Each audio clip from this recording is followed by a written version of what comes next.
Hoy la charla va a ser más que un seminario, un homenaje a Favaloro. Siempre las charlas son homenaje a algunos, porque nombramos mucha gente. Pero hoy específicamente es un homenaje. Voy a leer un fragmento de Hesíodo para empezar.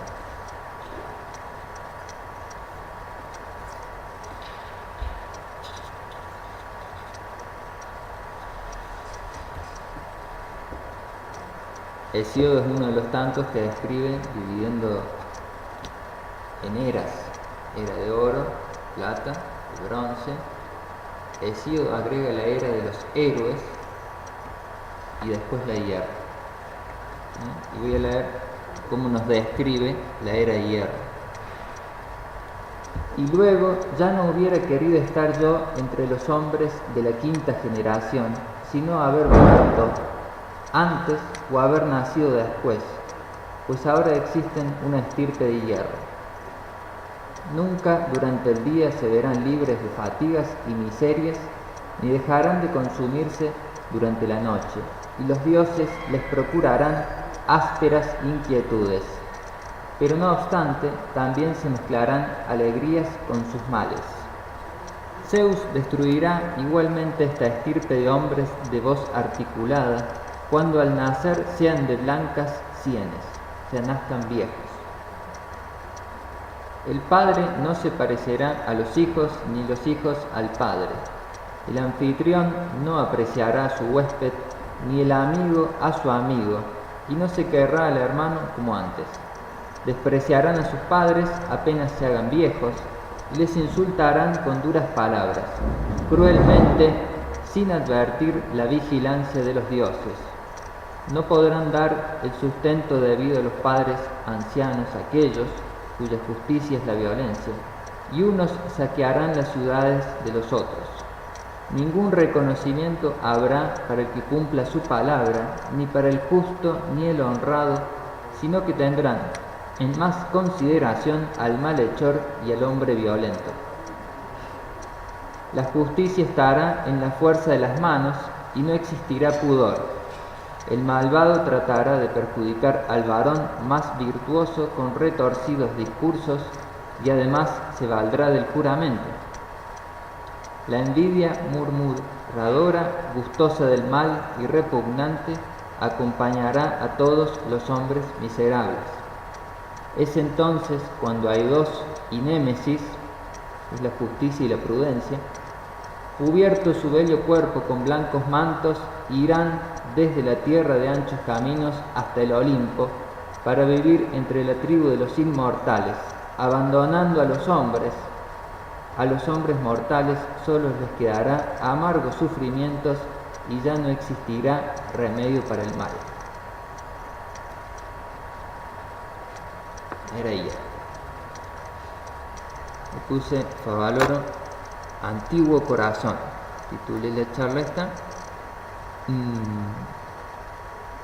Comencé la charla con un fragmento de un texto griego, porque Favaloro nombra constantemente a los griegos, y en muchas charlas o entrevistas o en los mismos libros, él dice que una de las cosas que más beneficio da es la lectura, y la lectura en voz alta. Entonces hoy vamos a hacer bastante las dos cosas.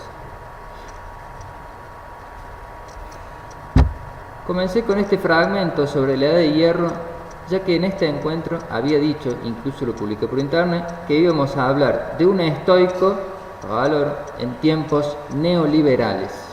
Verán que la edad de hierro se parece bastante a los tiempos que corren, es lo que acabamos de leer de Hesíodo. ¿Cuándo comienza la edad de hierro según las enseñanzas antiguas? Cuando se deja de lado los mitos y se pasa al logos. Heráclito, Lao Tse, Confucio, Buda, Sócrates vieron el día hacerse noche. Aproximadamente en 600 a.C.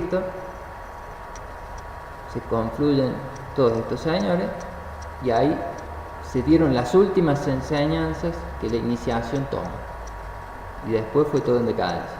Lo máximo que podemos leer, claro, de ser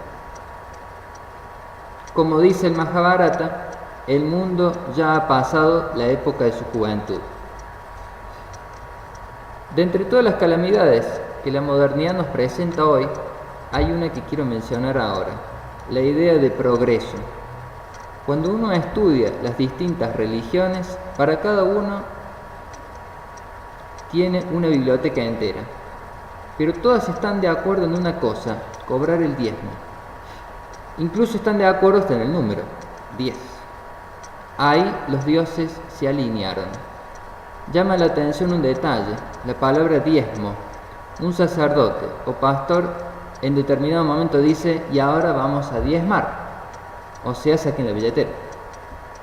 Pero diezmar también significa arrasar un territorio matando todo a su paso.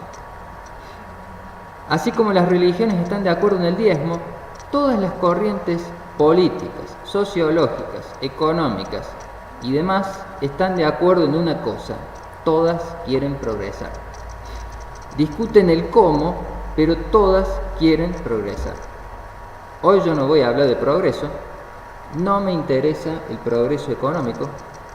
Hoy vamos a hablar de un hombre que hizo el recorrido de un estoico, se dedicó a la virtud y, como él decía, a las cosas del espíritu. René, nombre que significa renacido, Favaloro. Nace en julio de 1923 en La Plata, la Atenas de América, hijo de padre carpintero y madre modista. Estudia en el Colegio Nacional de La Plata y luego en la Universidad de La Plata. En 1950 se instala en Jacinto Arauz. Su hermano Juan José lo acompaña, también es médico. Juntos crean un centro asistencial de la nada en Jacinto Arauz. En 1962 viaja a Estados Unidos para especializarse en cirugía torácica y cardiovascular. En 1967 desarrolla la técnica del bypass. En 1971 regresa a la Argentina. 4 años después crea la Fundación Favaloro. En 1980 funda el Laboratorio de Investigación Básica que derivaría en la Universidad Favaloro. Publica en 1980 Recuerdos de un médico rural. Ahí está la tapa del libro. Acá está el libro.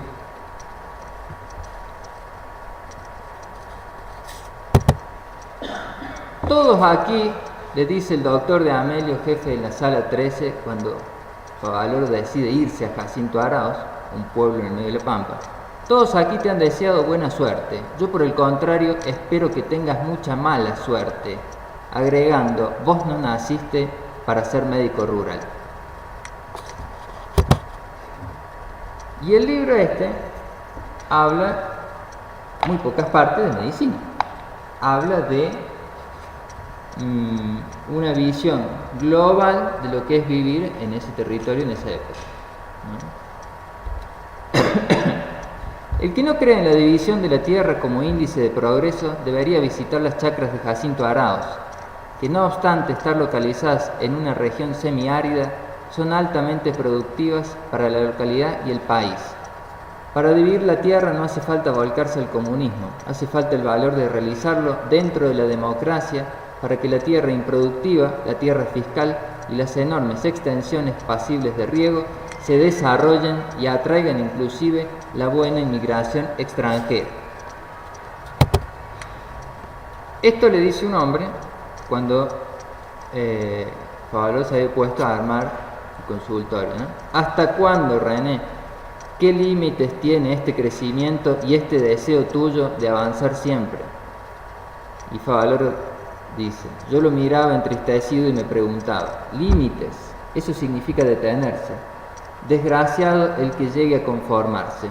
Como Martín Fierro decía: derecho ande el sol se esconde, tierra adentro hay que tirar, algún día hemos de llegar, después sabremos a dónde. Se descansa cambiando de tarea. Esa es una frase típicamente estoica. El descanso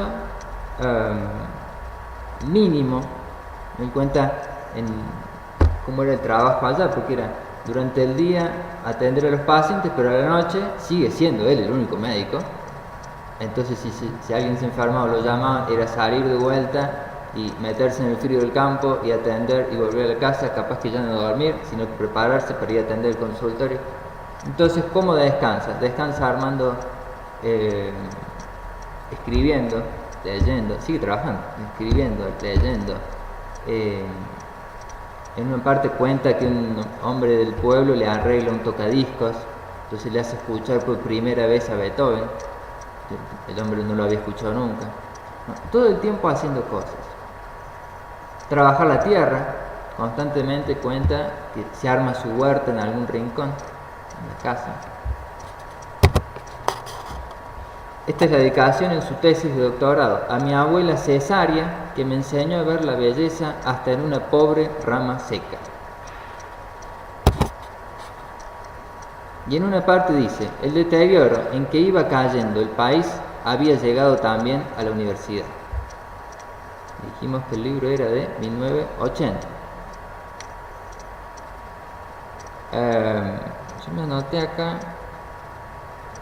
entre otras cosas, criticar no lo de las universidades, sino el afán en esta época de estudiar carreras cortas. Yo a los 14 años, cuando empecé a estudiar taekwondo, me dijeron, mira, acá para recibirte de maestro son 30 años. No pasa nada, 30 años. ¿No? Cuando hoy el atractivo es que una carrera dure 3, ¿no? Para ver ya cuándo empezar a trabajar y progresar. ¿No? En una universidad una carrera puede durar 4 o 5 años. Y después se sale corriendo a la selva, ¿no? A ver cómo se puede vivir en este neoliberalismo que Favaloro dice que no entiendo. Yo creo que lo entiende muy bien y por eso justamente lo critica tanto en todos los libros.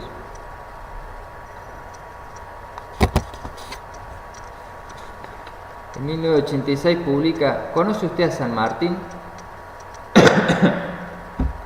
Favaloro dice en las entrevistas que le dedicó 30 años de su vida a estudiar a San Martín y está convencido de que la gente no lo conoce. Yo voy a leer un fragmento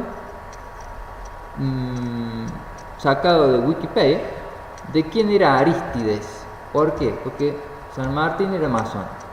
Los masones, cuando se inician, toman un mito bajo el cual ponerse, ¿no? Es común en las iniciaciones. O una iniciación y me cambio el nombre, o una iniciación y me elijo un mito. En el caso de los masones eligen alguna personalidad. Arístides es un personaje histórico, no es una figura mítica. Pero como mito no se refiere a cuestión, como se usa hoy, de mentira o de falso, sino que es mito, algo que quedó allá arriba, arquetípico. Se lo puede elegir, aunque ya haya sido un personaje histórico. ¿Quién fue Arístides? Era hijo de Lisímaco y primo de Calos, aunque se supone que en un principio fue seguidor de Clístenes. Lo cierto es que no se tienen noticias firmes hasta el año 490, cuando siendo estratego apoyó los planes de Milcíades y protagonizó la batalla de Maratón. Al año siguiente fue nombrado arconte epónimo. Fue el principal oponente a la política de Temístocles para hacer de Atenas una potencia marítima. Arístides se convirtió en el dirigente de una tendencia conservadora, pero fue derrotado en el 482 y fue condenado al ostracismo. Recordemos que es la figura que elige San Martín como mito. En el 480 a.C. regresó de su exilio en Egina al amparo de la amnistía general y participó en la batalla de Salamina, donde condujo a los hoplitas que ocuparon la estratégica isla de Citalea. El historiador Heródoto disiente sobre este hecho y cuenta que cuando se dio dicha batalla, Arístides estaba todavía en el destierro. Inmediatamente recobró su influencia política y fue elegido estratego al menos 3 años seguidos. En el 479 estuvo junto a Mirónides al frente del contingente ateniense en Platea. A pesar de su oposición a Temístocles, coincidía con él en cuanto a la política exterior y así en el 478 le apoyó en su propuesta sobre el amurallamiento de Atenas. En este año tuvo a sus órdenes la escuadra ateniense en la flota griega, puesta bajo la dirección del espartano Pausanias, atrayéndose grandes simpatías entre los jonios. A comienzos del 477, junto al estadista Simón, se constituyó la Liga de Delos bajo la hegemonía de Atenas, acontecimiento en el que Arístides tuvo un papel de gran importancia al organizar los aspectos financieros, redactar los estatutos y fijar las contribuciones de barcos, hombres y dinero que debían aportar cada ciudad-estado para engrosar el tesoro de la Liga de Delos, con tal acierto que recibió el sobrenombre de El Justo. Poco después se retiró de la política y murió en el 467, y se cuenta que el Estado ateniense tuvo que conceder una pensión a sus hijas, ya que Arístides estaba en la indigencia. Esta leyenda contradice el hecho de que se supone que debía ser lo suficientemente rico como para haber sido nombrado arconte. Se cuenta que una anécdota, que puede ser cierta o no, pero que sirve para ilustrar quién fue Arístides, cuando se iba a celebrar la asamblea en la que sería condenado al ostracismo, o sea, al destierro, se iba a votar si él tenía que ir de la ciudad o no. Un campesino le pidió que escribiera en la tablilla, para votar, el nombre de su elegido, el propio Arístides. Se va el viejito y le dice: señor, por favor ponga que yo voto, que quiero que se vaya Arístides. Ah, Arístides, no lo conocía. Este le preguntó qué mal había hecho Arístides para merecer su voto. A lo que el campesino dijo: no lo soporto, todo el mundo dice que es el más justo. Arístides, sin preguntar más, escribió su nombre en la pieza de cerámica y se la entregó al campesino.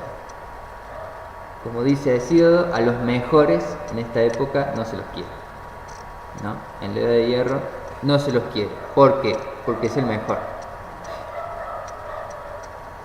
Ese es el mito de Arístides. Está bueno compararlo con la vida de San Martín, y en general el mito que uno elige se repite tal cual en muchos aspectos. No. Ahí está la foto de Arístides. La foto. Un grabado. En 1992 abre sus puertas el Instituto de Cardiología y Cirugía Cardiovascular de la Fundación Favalor, pública de La Pampa, los Estados Unidos. Ahí está la tapa del libro, de una de las ediciones. Este se ha reeditado varias veces, el anterior también. Cuando llega a Estados Unidos le dicen: you belong to a wild country. Usted pertenece a un país salvaje. O sea, no les cayó en gracia que llegara Misiodón y que llegara para aprender. No quería un sueldo, sino que iba a aprender. Él quería formarse. Y se convirtió, como dice el libro, en el último orejón del tajo. Lo pusieron a hacer las tareas que podría haber hecho un enfermero, siendo que él ya tenía toda la formación desde acá.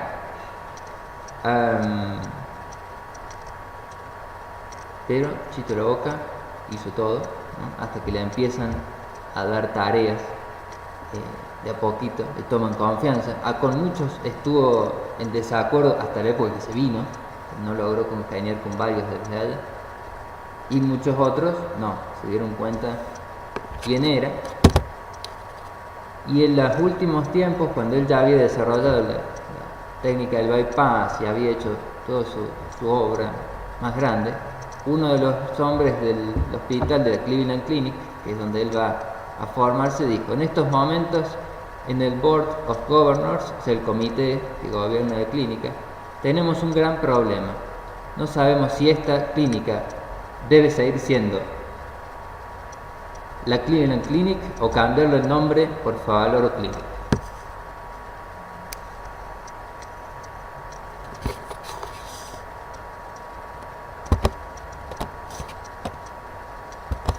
Y después él se vuelve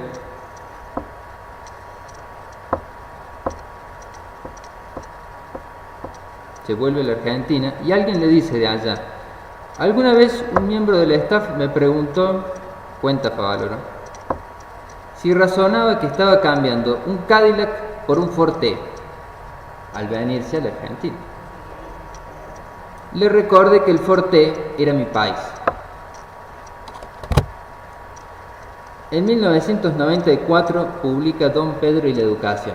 Ahí está la tapa del libro. Yo creo que es el más importante de los que fui nombrando hasta acá. No se ha reeditado. Por lo menos el que yo tengo es igual que el de la primera edición. No lo consigo nuevo, aunque quiero, ¿no? Para que después haya que reeditar. Está dedicado a Pedro Enrique Sureña. Ahí está la foto de él. Y voy a leer un fragmento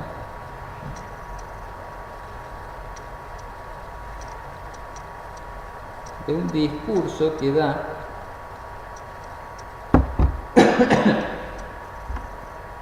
Pedro Enrique Sureña en una universidad argentina, cuando vino a la Argentina. Dice: la unidad de su historia, la unidad de propósitos en la vida política y en la intelectual hacen de nuestra América una entidad, una magna patria, una agrupación de pueblos destinados a unirse cada día más y más. Si conserváramos aquella infantil audacia con que nuestros antepasados llamaban Atenas a cualquier ciudad de América, no vacilaría yo en compararnos con los pueblos, políticamente disgregados pero espiritualmente unidos, de la Grecia clásica y de la Italia del Renacimiento.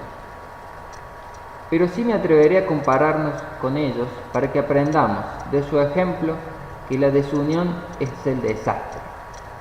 Nuestra América debe afirmar la fe en su destino, en el porvenir de la civilización.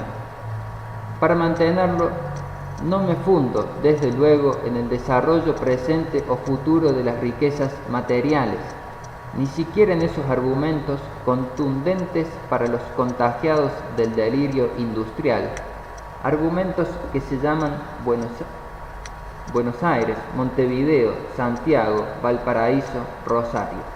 No, esas poblaciones demuestran que, obligados a competir dentro de la actividad contemporánea, nuestros pueblos saben, tanto como los Estados Unidos, crear en pocos días colmenas formidables, tipos nuevos de ciudad que difieren radicalmente del europeo y hasta acometer, como Río de Janeiro, hazañas no previstas por las urbes norteamericanas. Ni me fundaría, para no dar margen a censuras pueriles de los pesimistas, en la obra exigua todavía que representa nuestra contribución espiritual al acervo de la civilización en el mundo, por más que la arquitectura colonial de México y la poesía contemporánea de toda nuestra América y nuestras maravillosas artes populares sean altos valores. Me fundo solo en el hecho de que en cada una de nuestras crisis de civilización es el espíritu quien nos ha salvado, luchando contra elementos en apariencia más poderosos. El espíritu solo y no la fuerza militar o el poder económico. En uno de sus momentos de mayor decepción dijo Bolívar que si fuera posible para los pueblos volver al caos, los de la América Latina volverían a él. El temor no era vano. Los investigadores de la historia nos dicen hoy que el África Central pasó, y en tiempos no muy remotos, de la vida social organizada de la civilización creadora a la disolución en que hoy la conocemos y en que ha sido presa fácil de la codicia ajena. El puente fue la guerra incesante, y el Facundo de Sarmiento es la descripción del instante agudo de nuestra lucha contra la luz y el caos, entre la civilización y la barbarie. La barbarie tuvo consigo largo tiempo la fuerza de la espada, pero el espíritu la venció, en empeño como de milagro. Por eso hombres magistrales como Sarmiento, como Alberdi, como Bello, como Hostos, son verdaderos creadores o salvadores de pueblos, a veces más que los libertadores de la independencia. Hombres así, obligados a crear hasta sus instrumentos de trabajo en lugares donde a veces la actividad económica estaba reducida al mínimo de la vida patriarcal, son los verdaderos representativos de nuestro espíritu.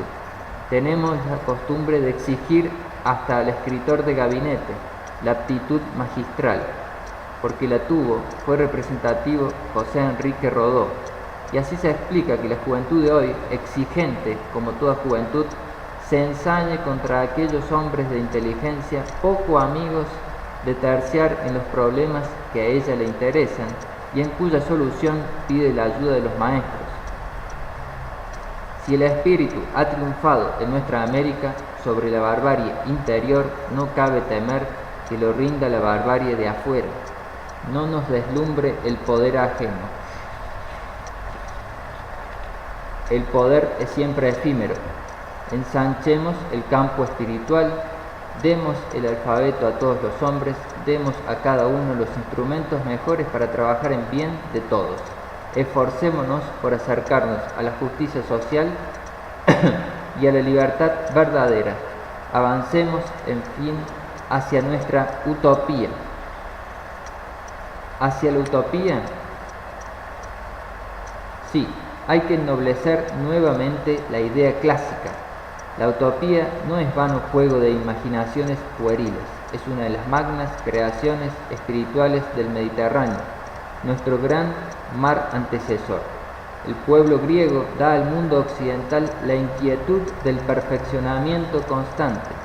Cuando descubre que el hombre puede individualmente ser mejor de lo que es y socialmente vivir mejor de cómo vive, no descansa para averiguar el secreto de toda mejora, de toda perfección. Juzga y compara, busca y experimenta sin descanso.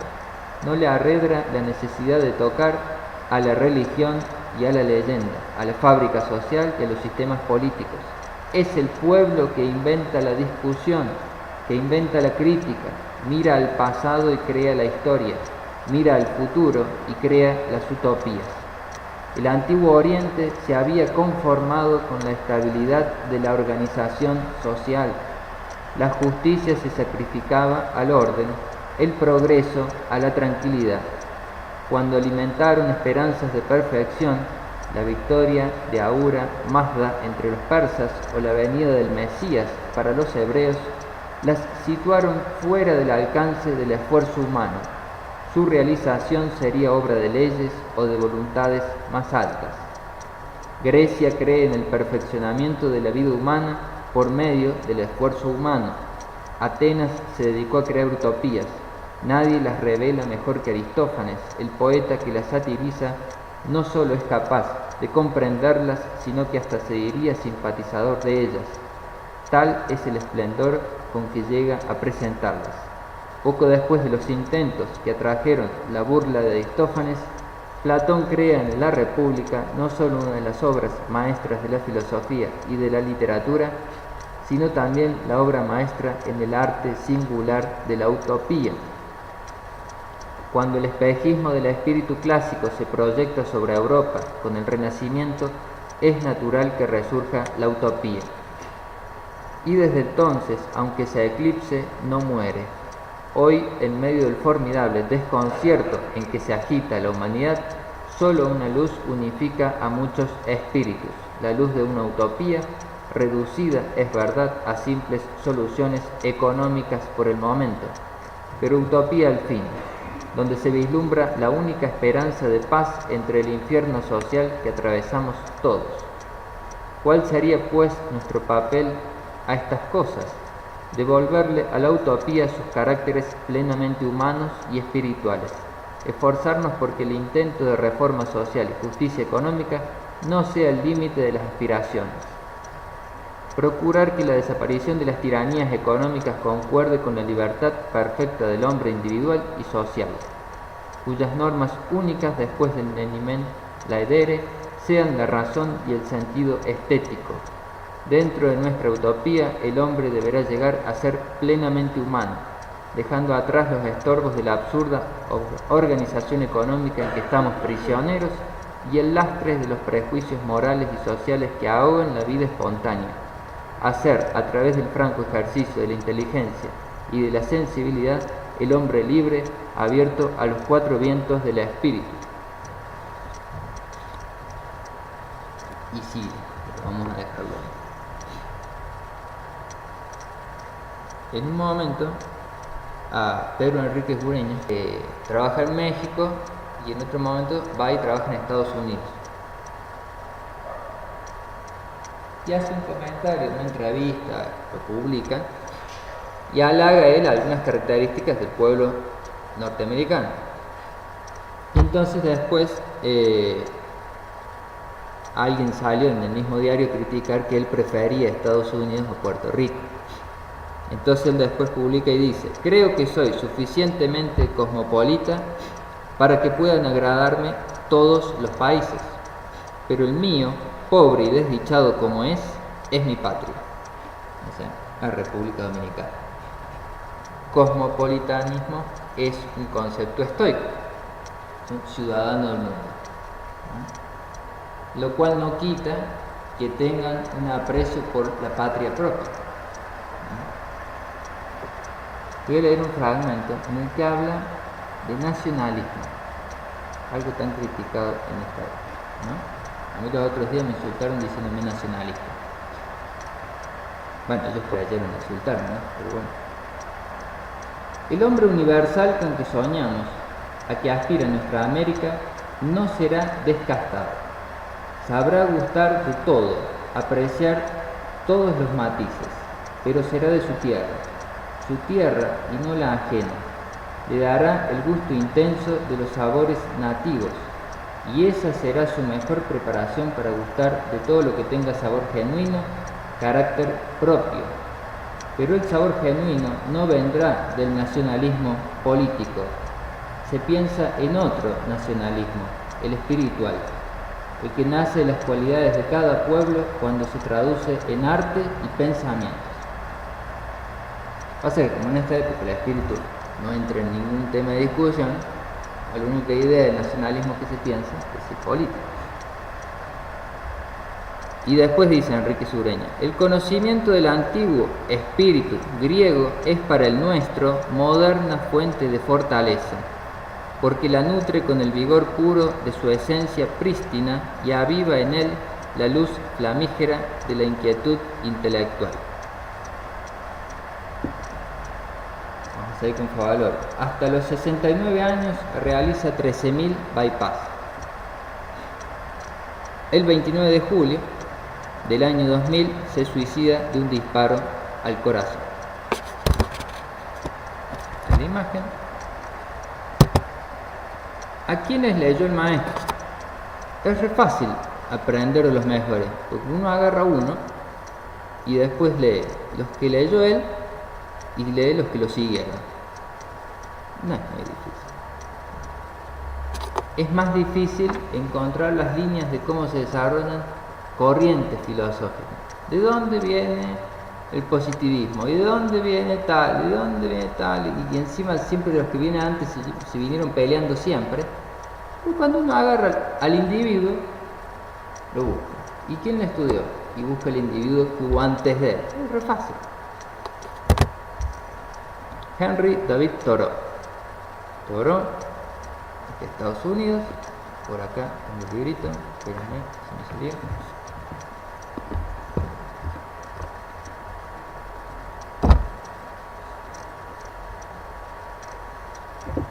Thoreau tiene algunas frases, como por ejemplo, escribe desobediencia civil, ¿no? Un texto que entre otros que lo tuvo en cuenta fue Gandhi, ¿no? No es deseable cultivar respeto por la ley más de por lo que es justo. La ley jamás hizo al hombre un pedacito más justo, y a causa del respeto por ella, aún el hombre bien dispuesto se convierte a diario en el agente de la injusticia. Ahora vamos a leer un pedacito de acá, en el que dice, critica Thoreau vive en la época en la que todavía estaba la esclavitud en Estados Unidos, ¿no? Dice, Dice, todavía votar por lo correcto no es realizar nada por ello, es tan solo expresar bien débilmente ante los demás un deseo de que eso, lo correcto, se mantenga. El hombre sabio no deja el bien a la merced de la suerte, ni desea que se mantenga por el poder de la mayoría. Existe poca virtud en la acción de las masas. Cuando la mayoría finalmente vote por la abolición de la esclavitud, será porque ya es indiferente a ella, o porque queda poca esclavitud para ser abolida con su voto. Entonces ellos mismos serán los únicos esclavos.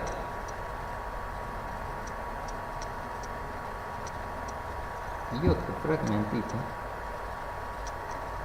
que habla de la idea de trabajo y progreso. Este mundo es un lugar de movimiento, qué incesante tumulto. Casi todas las noches me despierta el ronquido de la locomotora. Interrumpe mis sueños. No existen los domingos. Sería fantástico contemplar a la humanidad descansando por una vez. No existe más que trabajo, trabajo, trabajo. No es fácil conseguir un sencillo cuaderno para anotar ideas. Todos están rayados para los dólares y los céntimos. Un irlandés, al contemplar cómo tomaba notas en el campo, dio por sentado que estaba calculando mis beneficios. Si un hombre se cae por la ventana de niño y se queda inválido, o si se vuelve loco por temor a los indios, todos lo lamentan principalmente porque eso le priva de trabajar. Yo creo que no hay nada, ni tan solo el crimen, más opuesto a la poesía, a la filosofía, a la vida misma, que este incesante trabajar. Otro que lee y nombra Favaloro es Walt Whitman. Hay una entrevista, no es una entrevista, es un homenaje que hacen en la casa de Enrique Martínez Estrada, y Favaloro hace como una exposición y cuenta que en una charla que estaba dando en una universidad, los jóvenes como que le empezaron a porfiar de cosas que le iba explicando, y él le dice, no, ustedes me están hablando de muchas cosas, pero se están salteando cuestiones principales. Les voy a tomar examen. ¿Quién acá leyó el Martín Fierro? Y Favaloro dice que algunos levantaron la mano, algunos, ¿no? Después le dice, ¿quién leyó a Toro? Que nombramos recién. Ya ahí, ¿quién será Toro? ¿Quién leyó a Enrique Hudson? Ya.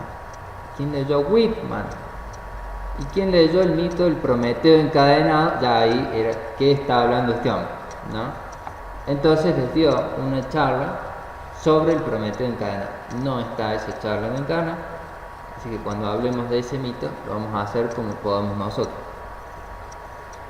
Pero en Walt Whitman, poeta, ahí está la foto, 1819-1892, es contemporáneo del anterior. Vamos a leer dos poemas.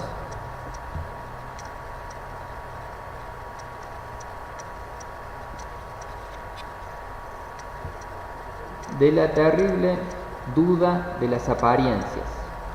De la terrible duda de las apariencias, de la incertidumbre, ya que después de todo quizás hayamos sido engañados, ya que quizás confianza y esperanza solo son después de todo especulaciones, ya que quizás la identidad después de la tumba apenas es una encantadora fábula, que quizás las cosas que percibo, animales, plantas, hombres, colinas, aguas brillantes y fluidas, los cielos del día y de la noche, los colores, densidades, formas, quizás sean, como sin duda lo son, apenas apariciones, y lo real algo aún por conocerse.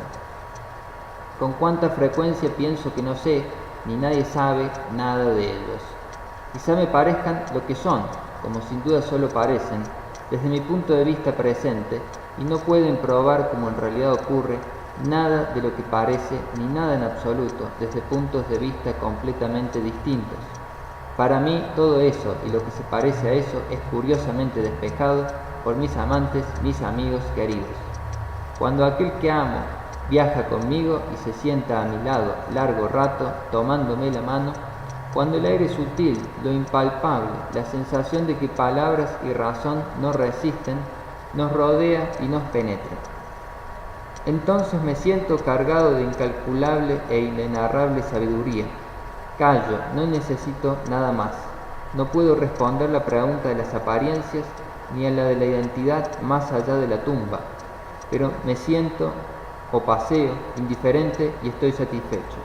Quien toma mi mano me ha satisfecho por completo. La base de toda metafísica. Y ahora, caballeros, les prometo permanecer en sus memorias y mentes como base y también finales de toda metafísica. Así a los estudiantes el viejo profesor habló al cierre de su multitudinario curso. Tras estudiar lo nuevo y lo antiguo, los sistemas griegos y germánicos, habiendo estudiado y afirmado a Kant, a Fichte, a Schelling y a Hegel, explicando las riquezas de Platón y de Sócrates, más grande aún que Platón, y buscando y afirmando a quien fuera más grande que Sócrates, al divino Cristo, a quien estudié mucho tiempo, veo hoy reminiscencias de aquellos sistemas griegos y germánicos, veo todas las filosofías, las iglesias cristianas y las doctrinas, pero por debajo de Sócrates veo con claridad y por debajo del divino Cristo veo el tierno amor del hombre por su camarada, la atracción del amigo por el amigo, la del esposo bien casado por su mujer, por sus hijos y parientes, la de la ciudad por la ciudad y la de la tierra por la tierra. Esos son dos poemas de Walt Whitman. Estamos hablando de textos que recomendaba un médico, ¿no? Que Favaloro dice muchas veces que él quiere que lo recuerden como educador, no como médico. Él quiere que recuerden su tarea de educador. Guillermo Enrique Hudson, 1841-1922. Ese lo tengo acá. Vamos a leer un fragmento. Escribe mucho mirando la naturaleza. Y voy a leer un fragmento de Hudson y después vamos a leer un fragmento de Favaloro y van a notar cierta similitud porque los dos aprecian mucho la naturaleza. Este es un fragmento que saqué de un libro de Hudson, Allá lejos y hace tiempo.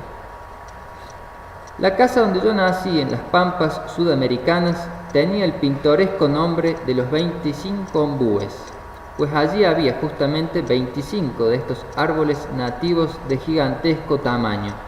Se encontraban muy separados entre sí, formando una hilera de unos 400 metros. El ombú es un árbol verdaderamente singular. El mero hecho de ser el único representante de vegetación arbórea autóctona en aquellas planicies y de estar relacionado con muchas y muy extrañas supersticiones lo convierte de por sí en una especie de fábula, rodeándolo con un halo de misterio. Pertenece a la rara familia de las fitolacáceas y tiene una enorme circunferencia que alcanza a algunos casos 14 y aún 18 metros. Con todo, su madera es tan blanda y esponjosa que se puede cortar con un cuchillo y resulta absolutamente inservible como leña para el fuego, porque una vez cortada no solo no se seca, sino que además se pudre, cual si fuera una sandía madura. Crece muy lentamente y sus hojas grandes y lustrosas de color verde oscuro son venenosas al igual que las del laurel de flores rosas. Quizás como consecuencia de su total inutilidad termine por extinguirse como los hermosos pastos que crecían en la misma región de la pampa. En esta era eminentemente práctica, el hombre deja caer rápidamente el hacha sobre la raíz de aquellas cosas que, a su modo de ver, solo son un estorbo en la tierra. Sin embargo, antes de que se plantaran otros árboles, el primitivo e impotente ombú tenía sus usos. Hacía las veces de gigantesco mojón para el viajero que atravesaba la vasta y monótona llanura, y proveía de dulce y fresca sombra al hombre y a su caballo en el verano. También el curandero se servía de él. Solía cortar algunas de sus hojas para el paciente que requería un remedio verdaderamente violento para su mal. Nuestros árboles tenían cerca de un siglo, eran muy corpulentos y como se hallaban sobre una elevación del terreno se los podía divisar fácilmente a una distancia de hasta 3 leguas. A la hora de la siesta en el verano, la gran cantidad de vacas y ovejas que teníamos acostumbraba a descansar aprovechando su sombra. Uno de esos enormes árboles solía proporcionarnos un espléndido escenario para nuestros juegos infantiles. A menudo nos encaramábamos llevando a cuestas unos tablones con los que construíamos sólidos puentes de una rama a la otra, y después del almuerzo, mientras nuestros mayores descansaban, llevábamos a cabo nuestros arbóreos juegos sin que nadie nos molestara. Ese es un fragmento de Hodgson.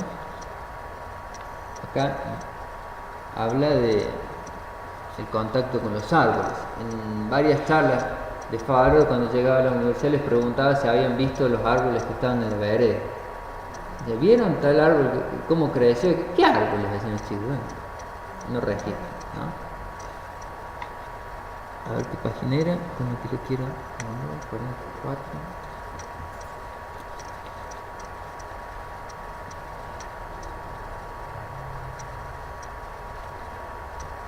Dice Favaló en el libro Recuerdos de un médico rural: debo confesar que habiendo recorrido casi todo el mundo, pocas veces he visto puestas de sol tan bellas como en la Pampa. Presumo que tal vez la causa sea la escasa humedad del aire y el viento, que acariciando las nubes les da formas disímiles que inducen a la imaginación a encontrar infinitos parecidos. Algunas veces, cuando en el atardecer regresaba de asistir a algún paciente, en especial volviendo de Traicó, detenía el auto y mirando hacia el oeste en minutos interminables, mi alma se embriagaba con tanto colorido. Las nubes, de acuerdo con su densidad de ubicación, se coloreaban con diversos matices. Yo esperaba con ansiedad el anaranjado rojizo que era mi preferido, resaltando entre las distintas tonalidades de azul en un cielo profundo y transparente. La pampa también tiene sus pájaros. Faltan la mayoría de las especies que se pueden ver en la pampa húmeda. No obstante, abundan los cardenales de plumaje verde y amarillento, un poco más grandes que el clásico de cabeza roja, las palomas, torcasas y monteras, los tordos con sus patitas largas, su cuello esbelto y el movimiento peculiar de su cabeza como saludando continuamente, y por sobre todo, la calandria, que a su canto agrega la imitación de los demás. Es sin duda el ave más querida de las pampeanos. Si se cuelga de los árboles algún trozo de grasa de pella que tanto le agrada, su natural mansedumbre se acrecienta. Revolotea cerca de la casa y en ocasiones incluso acude a comer de la propia mano, quizá en señal de agradecimiento. En nuestra casa anidaba en las acacias del fondo. En el invierno, en especial recorriendo mi huerto al mediodía, muchas veces era acompañado por la sinfonía que producía el contrapunto de las calandrias con mis canarios cantores. En la primavera llegaban los flamencos. Preferían la laguna del campo de Rodríguez del Teso, a mi entender porque allí se entremezclaba el agua dulce del arroyo cercano con la salobridad característica de la mayoría de las lagunas pampeanas. Permanecían allí por varios meses y su hermosura y su colorido resaltaba sobre el suelo blanquecino. Al verlos recordaba la hermosura, las hermosas narraciones de Hodgson en sus inigualables descripciones de nuestras pampas, ¿no? Acá se nota la influencia de la abuela, que le enseñó a ver lo hermoso está en una rama seca, Ezequiel Martínez Estrada. Acá tenemos el libro que le ganó Amores y Odios, más odios que amores, ¿no? Radiografía de la Pampa es un libro de espléndidas amarguras, dijo Borges, ¿no? Este libro. ¿Por qué? Porque en la época que todos estaban contentísimos con que éramos el granero del mundo, viene Ezequiel y escribe este libro como diciendo esto es el Kali Yuga, ¿no? Diríamos como como los hindúes. Y voy a leer un par de fragmentos, no muy largos, porque a Estrada le vamos a dedicar una charla completa mucho más adelante. Por eso solamente traje este libro hoy.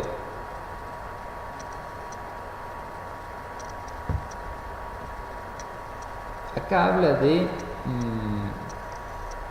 entender al hombre que vive en esta parte del mundo, ¿no? Porque en otra parte del libro que no le encontré, él decía, es como que a la Argentina se le ha poblado hasta Buenos Aires y esas provincias, y se le tiene pánico a la Patagonia, y como que quedaron todos arrinconados ahí y no se siguió. Nunca se comprenderá bien la psicología del gaucho, ni el alma de las multitudes anárquicas argentinas, si no se piensa en la psicología del hijo humillado, en lo que un complejo de inferioridad irritado por la ignorancia puede llegar a producir en un medio propicio a la violencia y al capricho. Después,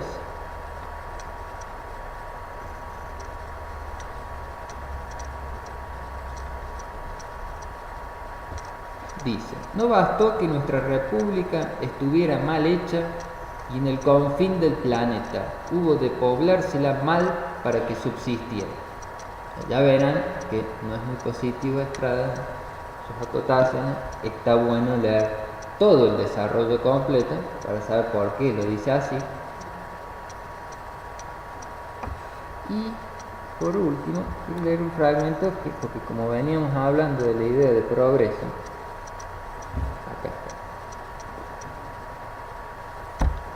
Empieza a hablar de cómo se construyen las ciudades totalmente desarmónicas, sin tener ninguna búsqueda de belleza en cómo se construye, sino que crece, ¿no? Y habla de el hombre que quiere progresar haciendo que su casa crezca, ¿no? Agregarle habitaciones. Y en una parte empieza a decir de la gente que deja ya preparada la casa que se ha hecho para que después tenga un primer piso y un balcón. Y dice, el balcón en una sala superior que aún no existe, semejante al cuadrilátero de tierra que se deja para mejores tiempos al frente de las viviendas humildes. El proyecto del dueño iba más allá de sus fuerzas y ese trozo de segundo piso al frente, ese balcón del cielo, oprime con su peso inexistente la casa. Una familia íntegra vive para el piso que falta. Con las manos y los hombros se sostienen los aposentos del cielo, y muchas veces hay que demoler la casa antes de que se la haya construido. Es un piso imaginario, con algo de desván y de postales de ciudades que nunca visitaremos. Es una aspiración, pero también un agujero en el que se van echando muchas cosas útiles a la vida para taparlo. Trabaja antes de ser, como un hijo que empieza a mandar desde los primeros meses de su gestación. Hay que ponerlo todo a su servicio, sometérsele, vivir en función de él. Es economía, ahorro, ignorancia, hostilidad y a la vez años que transcurren, fantasmas de ideales, hierros pequeños, regulares y sólidos como ladrillos, puestos sobre los muñones de las paredes para tapiar el cielo con muros que no existen. Suele suceder que ese anhelo se logra. Puede haber costado 10 o 20 años de sacrificios, de esclavitud a la ambición. El padre de familia ahora es feliz, su casa en vez de un piso tiene 2.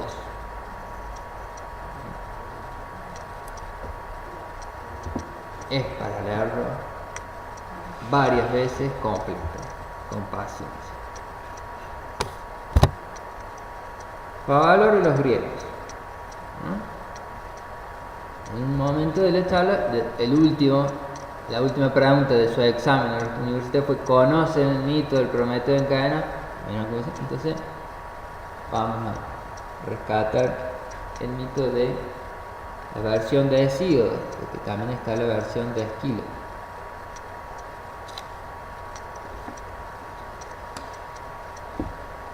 Vamos a leer el mito de Prometeo y Pandora. ¿Sí? Y es que oculto tienen los dioses el sustento a los hombres, pues de otro modo fácilmente trabajarías un solo día y tendrías para un año sin ocuparte en nada. Al punto podrías colocar el timón sobre el humo del hogar y cesarían las faenas de los bueyes y de los sufridos mulos.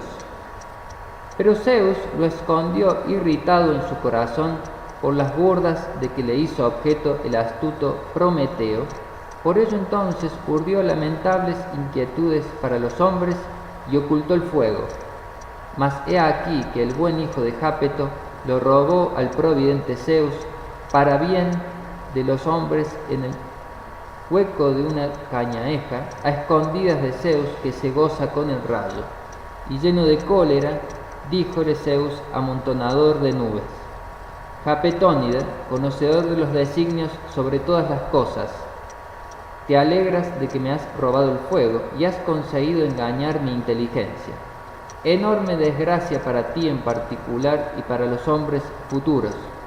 Yo a cambio del fuego les daré un mal con el que todos se alegren, de corazón acariciando con cariño su propia desgracia. ¿Qué tal? Acá. Yo a cambio del fuego les daré un mal con el que todos se alegren. O sea, los males en esta época los vamos a recibir como si fuesen bienes. De corazón acariciando con cariño su propia desgracia. Así dijo, y rompió a carcajadas el padre de hombres y dioses. Ordenó al muy ilustre Hefesto mezclar cuanto antes tierra con agua, infundirle voz y vida humana, y hacer una linda y encantadora figura de doncella semejante en rostro a las diosas inmortales. Luego encargó a Atenea que le enseñara sus labores, a tejer la tela de finos encajes. A la dorada Afrodita le mandó rodear su cabeza de gracia, irresistible sensualidad y halagos cautivadores. Y a Hermes, el mensajero Argifonte, le encargó dotarlo de una mente cínica y un carácter voluble. Entonces acá está la descripción de cómo vienen las trampas en esta época. Vienen con una gracia, irresistible sensualidad, halagos cautivadores, con una mente cínica y un carácter voluble. Así vienen las trampas en esta época, en la Edad Hierro. Dio estas órdenes y aquellos obedecieron al soberano Zeus Crónida. Inmediatamente modeló de tierra el ilustre Patisambo una imagen con apariencia de casta doncella por voluntad del Crónida. La diosa Atenea, de ojos glaucos, le dio ceñidor y le engalanó. Las divinas gracias y la augusta persuasión colocaron en su cuello dorados collares y las horas de hermosos cabellos la coronaron con flores de primavera. Palas Atenea ajustó a su cuerpo todo tipo de aderezos, y el mensajero Argifonte configuró en su pecho mentiras, palabras seductoras y un carácter voluble por voluntad de Zeus gravisonante. Le infundió habla, el heraldo de los dioses, y puso a esta mujer el nombre de Pandora. Pan, todos, Dora, regalos. Todos los regalos, Pandora. Porque todos los que poseen las mansiones olímpicas le consiguieron un regalo, perdición para los hombres que se alimentan de pan. Luego que remató su espinoso e irresistible engaño, el padre despachó hacia Epimeteo al ilustre Argifonte con el regalo de los dioses, rápido mensajero. Y no se cuidó Epimeteo de que le había advertido Prometeo no aceptar jamás un regalo de manos de Zeus olímpico, sino devolverlo acto seguido para que nunca sobreviviera una desgracia a los mortales. Luego cayó en la cuenta en el que lo aceptó cuando ya era desgraciado. Y siempre nombran Prometeo y Epimeteo no suena mucho, ¿no? En lo que hablamos la otra vez en el registro cultural. Uno dice Prometeo y la gente le suena. ¿Quién es Epimeteo? Es su hermano gemelo. ¿Cuál es la diferencia entre Prometeo y Epimeteo? Prometeo ve las cosas antes de que pasen y Epimeteo después. Cuando uno prende la tele y nos explican por qué un país se fundió, ¿es Prometeo o es Epimeteo? Claro, sale un tipo el lunes y nos dice, ¿saben por qué la semana pasada el dólar aumentó? Y explica. Claro, pues ya aumentó. Claro, el tipo explica después. Y tengan en cuenta que en el mito es Epimeteo el culpable. O sea que en esta época, cuando el tipo, después de que nos mandaron la desgracia, la explica, el que la hizo es él. En el mito es así. Ah, ¿sabes por qué nos fue mal Prometeo? Porque yo le recibí la jarra como regalo. Sí, ya sé, pero ya lo hiciste. Pero el tipo ahora es licenciado y nos explica, ¿saben qué pasó? Que el martes tal, a tal hora, vino Pandora y me dijo que tal cosa y me trajo una jarra y yo la abrí. Por eso ahora estamos en crisis. Bueno, pero ya está. En efecto, antes vivían sobre la tierra las tribus de hombres libres de males y exentas de la dura fatiga y las penosas enfermedades que acarrean la muerte a los hombres. Pero aquella mujer, al quitar con sus manos la enorme tapa de una jarra, les dejó diseminarse y procuró a los hombres lamentables inquietudes. Solo permaneció allí dentro la esperanza, aprisionada entre infrangibles muros bajo los bordes de la jarra, y no pudo volar hacia la puerta, pues antes cayó la tapa de la jarra, por voluntad de Zeus, portador de la égida y amontonador de nubes. Mil diversas amarguras deambulan entre los hombres, repleta de males está la tierra y repleto el mar. Las enfermedades, ya de día, ya de noche, van y vienen a su capricho entre los hombres, acarreando penas a los mortales en silencio, puesto que el providente Zeus les negó el habla, y así no es posible en ninguna parte escapar a la voluntad de Zeus. Y el último detalle, la esperanza estaba en la jarra de los males, por lo tanto la esperanza es un mal. Para los griegos siempre la esperanza fue un mal. ¿Por qué? Porque me priva de vivir el instante presente. Me disloca, me divide entre hoy y después, el futuro. Sin embargo, en esta época se le usa como bandera de positivismo. Si uno vuelve a los griegos, casi todo lo que era bueno hoy lo vemos mal, y todo lo que vemos malo, ellos lo veían como bien.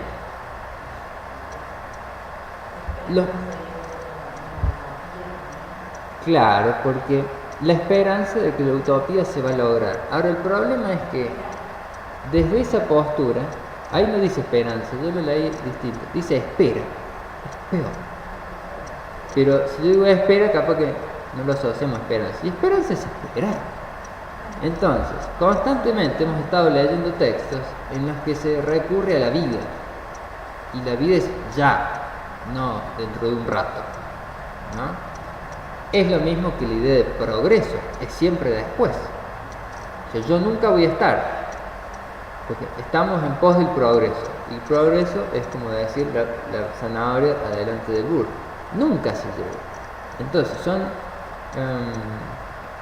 son mitos que suenan de una forma quizás encantadora, una idea de progreso, de utopía. Utopía es de no lugar, no está en ningún lado. Entonces, si yo tomo el fragmento que leí, en el que Enrique Ureña habla positivamente de la utopía, es para incitar a la acción. Él no dice que llegue, pero en esa acción se busca que la idea de una época dorada sea acá y no allá, como cuando critica a la religión persa y la hebrea, la idea del Mesías, que después de ahí viene el cristianismo, que en algún momento nos morimos y vamos a un lugar lindo, ¿no? Claro, pero es después. Acá no va a ser posible, entonces no hace falta que acá nos esforcemos porque la época dorada sea acá. Los griegos era acá. Allá es allá, y acá es acá, el humano está en el medio y los logros se hacen acá, no allá. Hércules realiza todos sus trabajos acá y después queda su figura en el firmamento, pero el esfuerzo lo hizo acá, no allá. No espero, cuando me muero voy a hacer algo más allá y me van a poner en el firmamento. No, se hizo acá. Entonces, bien entendidas, la idea de esperanza puede ser positiva, pero bien entendida. Como, dicho esto, vamos a hacer esto. No, esperanza. Y a algún momento esto tiene que cambiar. No, ¿por qué? De hecho, toda la mitología nos muestra que si uno se lo deja al tiempo, el tiempo nos devora. Cronos se come a los hijos. Por lo tanto, dejárselo al tiempo como una cuestión de una corriente que nos lleva es la muerte asegurada. Ir en contra de la corriente es en pos de que, como voy en contra de la corriente, voy a crear algo único. Cuando habla de las edades y agrega una, edad de oro, edad de plata, edad de bronce, de los héroes y de hierro. ¿Por qué? Porque esa era no es arquetípica. Se hizo algo en contra de los dioses y quedó la marca, pero se hizo algo. No se esperó que llegue la de hierro.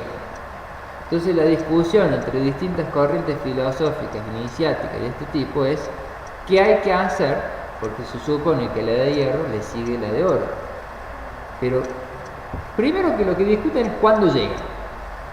Entonces, los textos hindúes te hablan de cientos de miles de años, otro te dice miles, otro dice ya estamos llegando. Ahora, nadie dice qué hay que hacer. Todos dicen llegará. ¿Tú llegas sola? No. Siempre hay que hacer. ¿Qué? Bueno, ahí está. El qué depende de dónde yo me posiciono. Si me posiciono con una idea de progreso, no se llega nunca. Si me posiciono de una idea de las cosas del espíritu, como dice Favaloro, ya está la batalla ganada, aunque se pierda. Porque yo lo hice en pos de algo más grandioso que lo humano en el sentido de humus, de tierra, sino que fui en pos de cosas más grandes. La utopía como idea de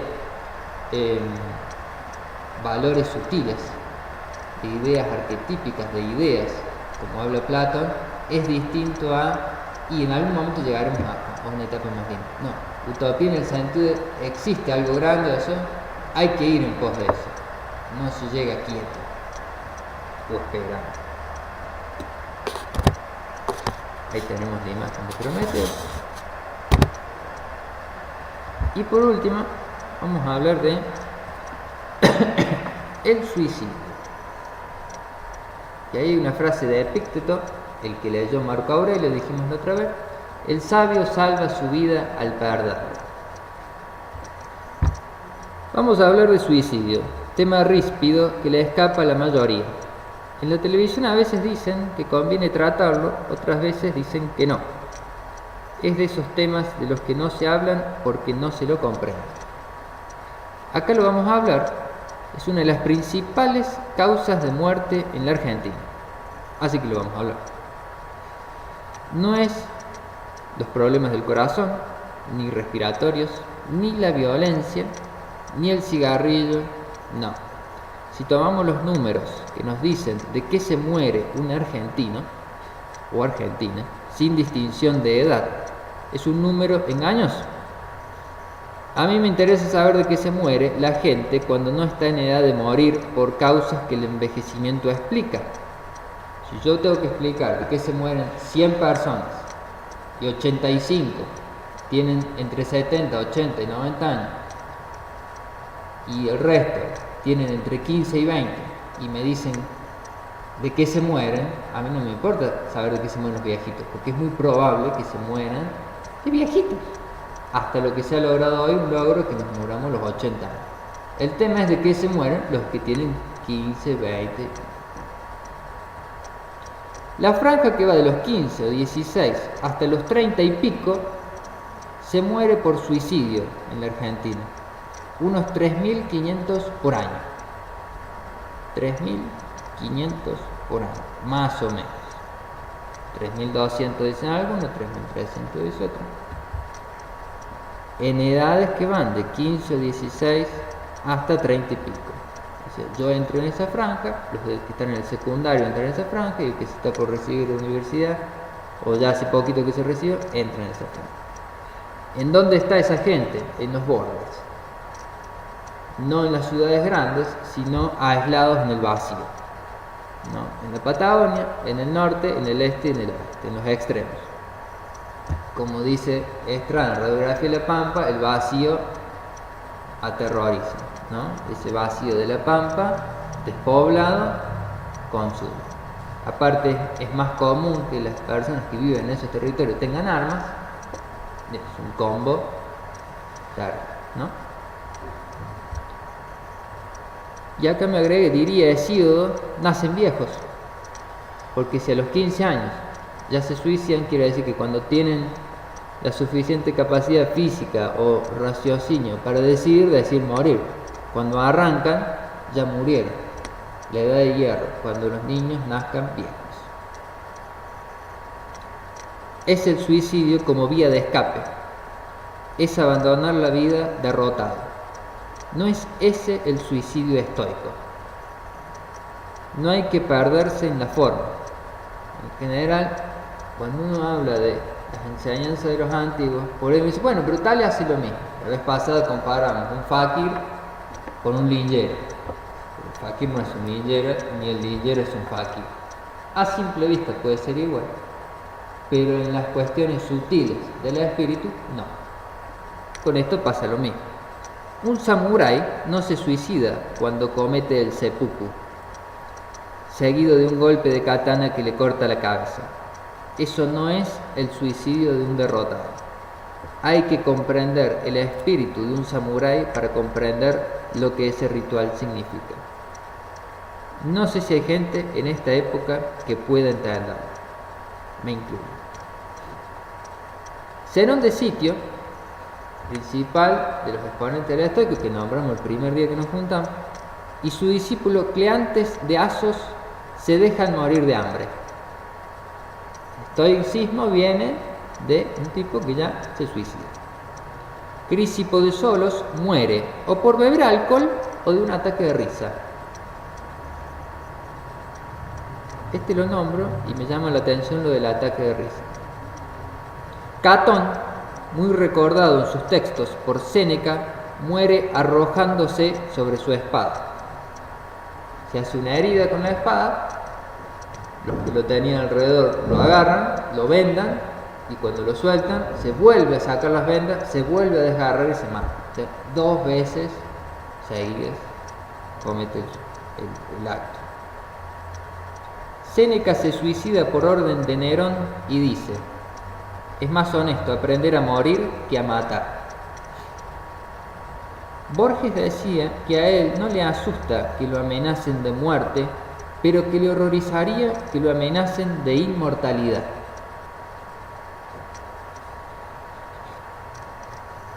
Los que más atesoramos la vida dedicada a la virtud, a la naturaleza y a las cosas del espíritu, le tememos a una cosa: durar. Como dijo un humorista argentino, hay gente que no vive, late. Marco Aurelio muere tranquilo de grande, el último de los exponentes estoicos que fuimos nombrando, pero siempre consideró el suicidio diciendo: si no se te deja vivir en libertad, abandona esta vida. Favaloro, en una conferencia que da, cierra con estos versos la charla y yo voy a hacer lo mismo. Dice: quisiera decir que tengo alegría en lo que doy, pero con mi canto voy más triste de lo que vengo. Muchas gracias.